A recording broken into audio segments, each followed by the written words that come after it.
Nung araw nung Mispingon. Oo. Again, salamat kay Senator Bam Aquino. Siya ang nagbigay linaw sa akin, tumawag sa akin, at sabi ko, I will be on it right away. Alas 8 niya tinawag sa akin, alas 11 na puntahan na yung bata. Nahanap na namin. Again, tumawag kayo sa 911. Kung may naririnig kayo na any threat, kung makita kayo na conversation sa Facebook, tumawag kayo kagad sa 911.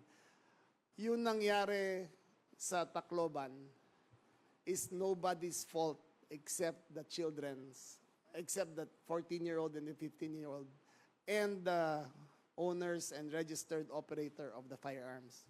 Wala naman may gusto mangyari yan.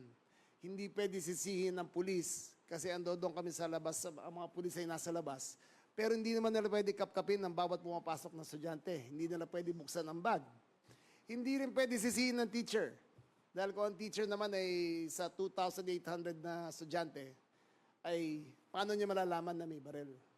Pero I think it should be a collective responsibility ng buong eskwelahan na kung may bullying, ay i-report kagad sa principal. Again, I believe the collective responsibility ng buong community yan na kung may bullying, i-report kagad sa principal.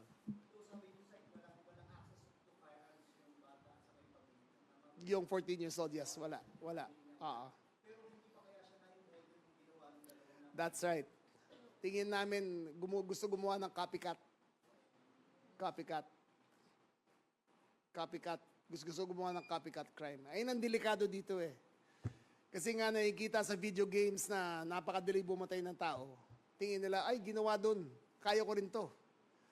Please, use 911. Kung may makita kayo na kahit konti lang signs na may troubled youth, kaibigan nyo, kamag-anak nyo, kapatid nyo, anak nyo, kung may makita kayo of any possible language sa mga post nila o pag-uusap sa chat group, i-report nyo kagad sa 911.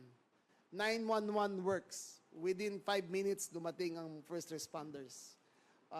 Sa lahat naman nangyayari yan, let us be the first responders in this. Call 911.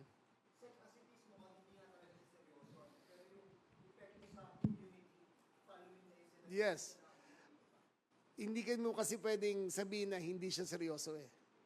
Any threat is considered live until it is neutralized. So, hindi mo pwede sabihin na pagbasa mo ng post, ay wala to. Hindi pwedeng ganon. Basta may makita kayo na kahit konti man na babala na mayroong mangyayaring karubal-dumal, magsabi kayo kagad. Tumawag kayo sa 911. Sabihin nyo kung ano nakita nyo para ma-investigate kagad. It will go a long way in stopping into a repeat of what happened last Monday.